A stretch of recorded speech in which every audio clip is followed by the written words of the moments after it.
Hello friends, मैं हूं advocate Nitish Banka. आप हैं मेरे YouTube channel let's speak legal में। दोस्तों, मुझे पता है आपके ऊपर जो है 498A के केसेस हो गए हैं, जिसमें आपको और आपके फैमिली मेम्बर्स को जो है इम्प्लिकेट कर दिया गया है। अब ये क्यों हुआ है? ये इसलिए हुआ है क्योंकि वाइफ साइड जो है वो आपसे कुछ ना कुछ बदला लेना चाहती है। अब किस बात का बदला है, क्या है, वो हम उस पर नहीं जाएंगे क्योंकि वो आपका पर्सनल मैटर है। पर आज जो है हम आपको लीगैलिटीज़ के बारे में बताएंगे। 498A जनरली जो है किया क्यों जाता है? क्योंकि आपके ऊपर प्रेशर बने, आप जो है सेटलमेंट के लिए आइए और सेटल कीजिए वो सारे केसेस।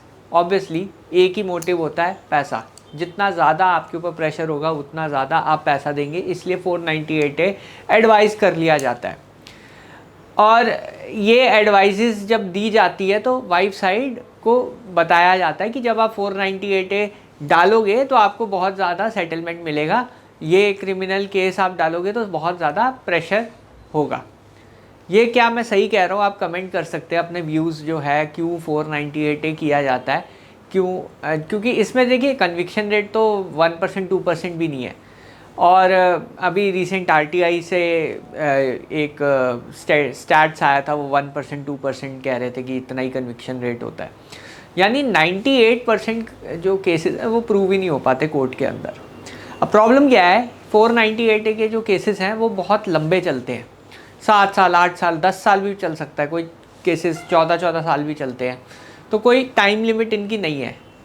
और प्रॉब्लम ये होती है कि आपकी लाइफ में तब तक अनसर्टिनिटी रहेगी जब तक ये केसेस चल रहे हैं। खासकर ये 498A का केस जो 85-86 BNS अभी जो नया नाम दिया है इसको। तो प्रॉब्लम यहाँ आती है कि आप इसको कैसे डील करें।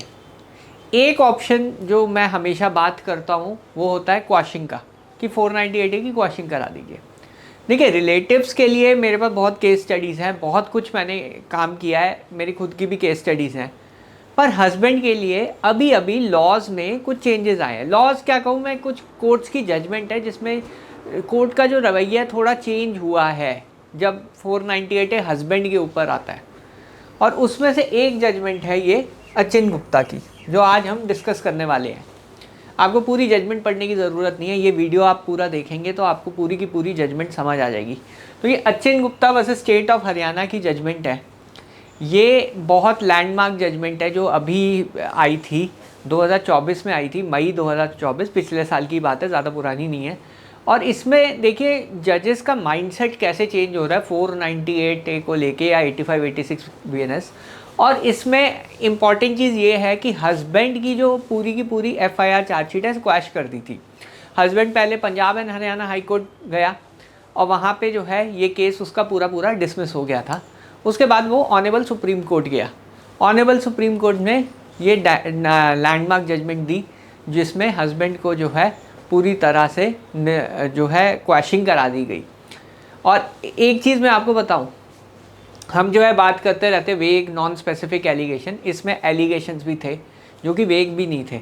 तो तब भी जो है ऑनेबल सुप्रीम कोर्ट ने किस ग्राउंड पे क्वैश की है ये हम जानेंगे। और क्या आपके केसेस में ये ग्राउंड एप्लीकेबल हो सकता है या नहीं हो सकता है, ये भी हम जानेंगे। इससे पहले कि मैं आगे शुरू करूं, आप मुझे कमेंट कीजिए अगर आपको अपना 498A से दिक्कत हो रही है, वो क्या हो रही है। थोड़ा सा अगर आप वैसे बता देंगे तो बहुत अच्छा होगा, ताकि मैं आपको समझ पाऊँ और ज़्यादा कि आपको क्या क्या और दिक्कत आ रही है, मे बी पर्सनल प्रोफेशनल, क्या क्या चीज़ें हो रही हैं आपके साथ। आप जो है कमेंट सेक्शन में कमेंट कर सकते हैं। मुझे बहुत अच्छा लगता है जब मैं कमेंट्स पढ़ता हूँ और मैं उन पे रिप्लाई देता हूँ ताकि कुछ लोगों की हेल्प हो सके। तो यहाँ पे आप अपना जो व्यूज़ हैं वो आप कमेंट सेक्शन में डाल सकते हैं। आगे बढ़ते हैं। देखिए, जैसे मैंने आपको बताया था दोस्तों, ये अगर आप देखो Achin Gupta versus state of Haryana की जजमेंट है। 3/5/2024 को ये जजमेंट आई थी। ठीक है, ज़्यादा पुरानी जजमेंट नहीं है, 3/5/2024 की ये जजमेंट है दोस्तों। आगे बढ़ते हैं। अब देखिए दोस्तों, इसमें जो मैं कह रहा था शुरू में जो वीडियो में कह रहा था कि इसमें जो है डाउरी की भी डिमांड है, मेंटल एंड फिज़िकल ट्रॉमा भी है और हैरेसमेंट भी है। ये देखिए सारा कुछ है इसके अंदर। Plain reading of the aforesaid FIR would indicate appellant and his family member allege to have demanded dowry. मतलब ये पूरे के पूरे सारे के सारे एलिगेशंस हैं जो एक FIR टिपिकल FIR में होते हैं। ठीक है, नॉर्मल FIR है, शायद आपकी भी FIR ऐसी हो, कमेंट कीजिए अगर आपकी भी FIR ऐसी ही है जिसमें डाउरी डिमांड भी है, हैरेसमेंट भी है, सब कुछ है। ठीक है, बिल्कुल नॉर्मल FIR है। और वही अगेन ये जो नीचे आप देखोगे सारे एलिगेशंस हैं। ठीक है, आगे बढ़ते हैं। अब मेन जो आर्ग्यूमेंट था वकील साहब का जो सुप्रीम कोर्ट में ये था कि जी डाइवोर्स के बाद काउंटर ब्लास्ट किया, ये वर्ड देखिए काउंटर ब्लास्ट, ये देखिए काउंटर ब्लास्ट किया है और 11 महीने के बाद जो है उसने जो है ये FIR लॉन्च की है। डाइवोर्स का काउंटर ब्लास्ट किया है जो कि 11 महीने बाद किया है। ठीक है, oblique motive appellant were married for over 12 years, 12 साल बाद FIR हुई है। देखिए कितना टाइम बाद FIR है। कोई लोग कहते हैं कि 7 साल के बाद नहीं हो सकती FIR, ये एक सबूत है, 12 साल के बाद हुई है इसमें, ये देखिए। ठीक है, अगेन वो नॉर्मल जो आर्ग्यूमेंट हमारी होती है वेग और जनरल एलिगेशंस की, वो जो है दलील ली गई थी यहाँ पे। ये जो है पिटिशनर के एडवोकेट की दलीलें हैं। आगे बढ़ते हैं। देखिए अभी क्या होता है मैं आपको पहले बता देता हूँ। 498A की FIR में ये जो एलिगेशन है सही है गलत है, कौन सही है कौन गलत है, वो मैटर ऑफ ट्रायल कोर्ट कई बार कह देता है। वो क्या हो जाता है, मैटर ऑफ ट्रायल। ठीक है,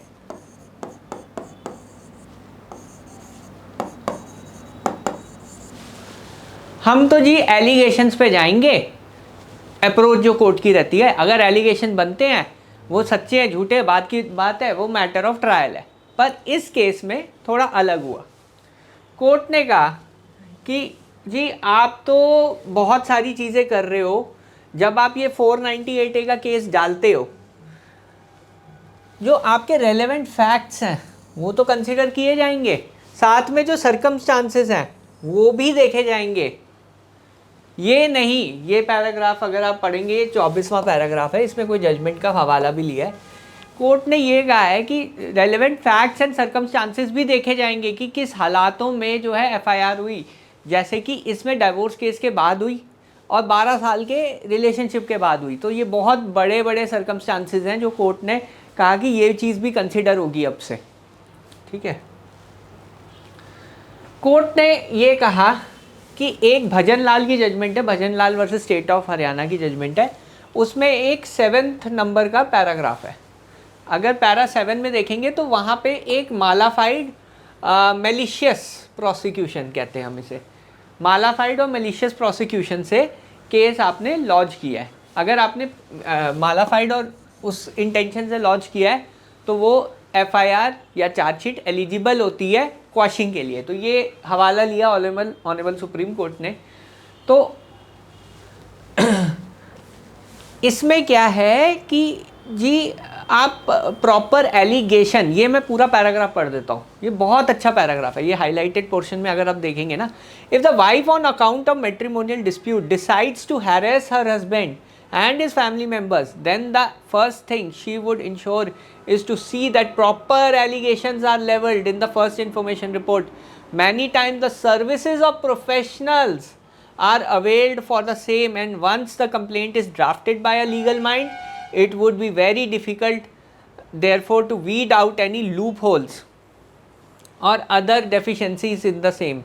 However, that does not mean that a court should shut its eyes and raise hands in helplessness, saying that whether true or false, there are allegations in the FIR. Whether true or false, there are allegations in the first information report and the charge sheet paper disclose the commission of cognizable offence. तो मैंने क्या बोला था अभी, पहले मैंने समझाया था आपको पिछली स्लाइड में कि जी ट्रू है फॉल्स है वो तो मैटर ऑफ ट्रायल है, हम तो अभी नहीं देखेंगे। नहीं, ऑनरेबल सुप्रीम कोर्ट ने ये अप्रोच बदली। ये अब चेंजेस आ रहे हैं। अब ये देखिए बिल्कुल माइंडसेट का चेंज हो रहा है कि कोर्ट ये कह रहा है कि कोर्ट ने अब ये संज्ञान कर लिया है क्या संज्ञान किया है कि जी जो 498 के एलिगेशंस होते हैं ना, वो ड्राफ्टेड प्रोफेशनल्स की हेल्प ली जाती है ड्राफ्ट करने में, तो उसमें से लूप होल निकालना बहुत मुश्किल हो जाता है। तो ऐसे में जो इम्पॉर्टेंट चीज़ है कि कोर्ट हेल्पलेस नहीं बैठा रह सकता। कोर्ट जो है ये नहीं कह सकता कि जी एलिगेशन ट्रू और फॉल्स है, मैटर ऑफ ट्रायल है, ये नहीं कह सकता। देन इसमें कोर्ट ने ये देखा कि जब इसमें रिलेटिव्स बाहर कर दिए थे, जो आगे का जो था कि जी जब रिलेटिव्स के खिलाफ कोई एलिगेशंस नहीं है, कोई एविडेंस नहीं है, उनको बाहर कर दिया गया, तो हस्बैंड के खिलाफ कैसे आपने चार्जशीट फाइल कर दी बिना सोचे समझे।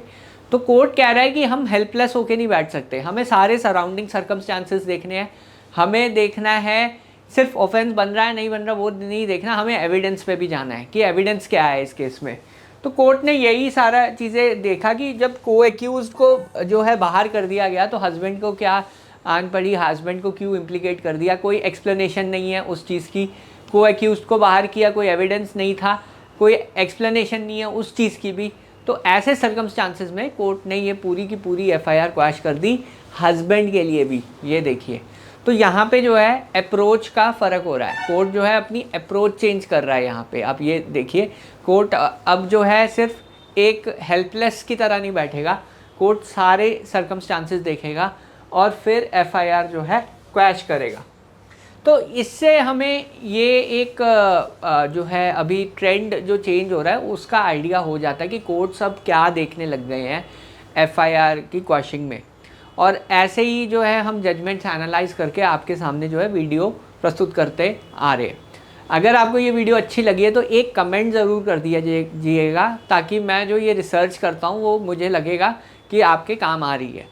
और अगर आपको ये वीडियो पसंद आई है तो शेयर भी कीजिए अपने ग्रुप्स में, अपने जितने भी ग्रुप्स हैं वहाँ पे आप शेयर कीजिए, तो लोगों को अवेयरनेस हो कि कैसे जो है उनकी भी एफआईआर क्वैश हो सकती है। बाकी अगर आपको ऐसी नई नई रिसर्चेस चाहिए जिसमें हम जो लेटेस्ट लीगल ट्रेंड है वो हम आपको बताएं, उसके लिए आप मेरा WhatsApp group knowledge group join कर सकते हैं, जिसमें मैं आपको लेटेस्ट ये जो ट्रेंड्स है, जो चेंजेस होते हैं लॉ में, जो रीसेंट चेंजेस आते हैं बिल्कुल एकदम अगर आपको चाहिए, तो वो ग्रुप में ये सब चीज़ें मैं यूज़फुल चीज़ें शेयर करता रहता हूँ। बहरहाल वीडियो देखने के लिए बहुत बहुत धन्यवाद, और आपको अगर अच्छा लगा चैनल तो सब्सक्राइब ज़रूर कीजिएगा। Thank you very much.